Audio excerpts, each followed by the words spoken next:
বর্তমানে সিলেট শহরে নতুন প্রেমিকা বা কাপলিরা সবচেয়ে বেশি যে সমস্যায় ভুগে সেটা হলো ডেটিং প্লেসের সংকট। রেস্টুরেন্টে গেলে প্রচুর টাকা খরচ হয়, ক্যাম্পাস, মাঠ ঘাট, পার্কে নিরাপত্তা সংকট। তাহলে কোথায় যাবে তারা? এই প্রায় 1 কোটি মানুষের সিলেট শহরে প্রেম করার স্বাধীনতাও কি নেই? সেই সব কাপলদের কথা ভেবে আমি আজ নিয়ে এসেছি নিরাপদে প্রেম করার কয়েকটি অসাধারণ প্লেসের ঠিকানা।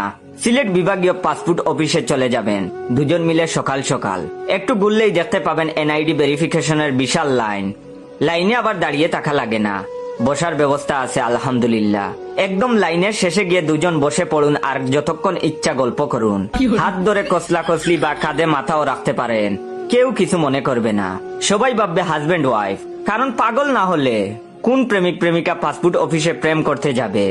লাইন শেষ হতেই 2 ঘন্টা লাগবে কমপক্ষে। আপনাদের সিরিয়াল আসার আগেই উঠে চলে আসুন বা আবার পেছনে গিয়ে বসুন। সিলেট ওসমানী মেডিকেল হসপিটালের বহির্বিভাগে গিয়ে 10 টাকার টিকিট কেটে ভালো কোনো কর্নারে বেঞ্চ দেখে বসে পড়ুন। এখানে চাইলে কাঁধে মাথা রাখার পাশাপাশি একজন আরেকজনকে জড়িয়েও ধরতে পারেন, একজনের কুলে আরেকজন শুয়েও থাকতে পারেন। কেউ দেখলে ভাববে খুব অসুস্থ, এজন্য বসতে পারছেন না, কেউ কোনো সন্দেহই করবে না, মনের আনন্দে চিল করুন। অথবা সিলেট শহরের রাজধানীর জিন্দাবাজার গিয়ে সিএনজিতে উঠে পড়ুন সন্ধ্যার আগে। এই টাইমে প্রচন্ড জ্যাম পাবেন ইনশাল্লাহ। অন্তত 3-4 ঘন্টা আরামে পাশাপাশি বসে প্রেম করতে পারবেন কোনো ঝামেলা ছাড়াই। ভাড়াও লাগবে সিএনজিতে উবার থেকে অনেক কম। একটু আরামদায়ক ভাবে বা এসিতে প্রেম করতে চাইলে চলে যাবেন নিকটস্থ পপুলার ইবনে সিনা বা লেবেইডের মতো কোনো প্রাইভেট ডায়াগনস্টিক সেন্টারে। দেখবেন কোন ডাক্তারের কাছে রুগী সবচেয়ে বেশি, সেই ডাক্তারের সিরিয়াল নিবেন। কেউ কিছু জিজ্ঞেস করলে যাতে ঝামেলা এড়াতে পারেন।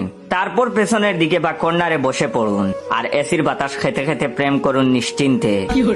বিকালে গেলে আপনাদের সিরিয়াল আসতে আসতে কমপক্ষে রাত 8টা-9টা বাজবে। নাম ডাকার আগেই কেটে পড়ুন। আরেকটা কথা, প্রেম করার সময় শুদ্ধভাবে কথা বলার চেষ্টা করুন, সবাই ভাববে আপনারা অন্য বিভাগের। সিলেট কেন্দ্রীয় শহীদ মিনার চৌহাট্টা এলাকার যেদিকেই যাবেন দেখবেন কোনো না কোনো দল মানববন্ধন, মিছিল, মিটিং কিছু না কিছু করছেই। সেই সব আন্দোলনে 2 জন সামিল হয়ে যান, একসাথে সময় কাটান যতক্ষণ ইচ্ছা। মানববন্ধন বা অনশন হলে সবচেয়ে ভালো, একটা প্লে কার্ড নিয়ে বসে যান। আর বেশিরভাগ সময়ই সিঙ্গারা, খিচুড়ি, কুক, বিরিয়ানি কিছু না কিছুই পাবেন। খাওয়ার টেনশনও সলভ হয়ে যাবে। তবে অনশন হলে কিন্তু খাবার পাবেন না। এভাবেই সিলেট সদর উমরপুর বিআরটিএ ভবনে গিয়ে গাড়ির লাইসেন্স করানোর ট্রাই করতে পারেন। নির্বাচন অফিসে গিয়ে এনআইডি কার্ড সংশোধন করতে পারেন। ভূমি অফিসে গিয়ে খাজনা দেওয়ার লাইনে দাঁড়াতে পারেন। বেট অফিসে গিয়ে বলতে পারেন ট্যাক্স রিটার্ন জমা দিবেন। বন্দরবাজারের কাছাকাছি সিটি কর্পোরেশনে যেতে পারেন জন্ম নিবন্ধন ঠিক করার অজুহাতে। এসব জায়গায় প্রেম করলে কেউ ভুলেও সন্দেহ করবে না, একদমই রিস্ক ফ্রি ব্যবস্থা। পরিচিত কেউ দেখে ফেললেও ভাববে কাজে এসেছেন, রাগ করার বদলে উল্টা প্রশংসা করবে।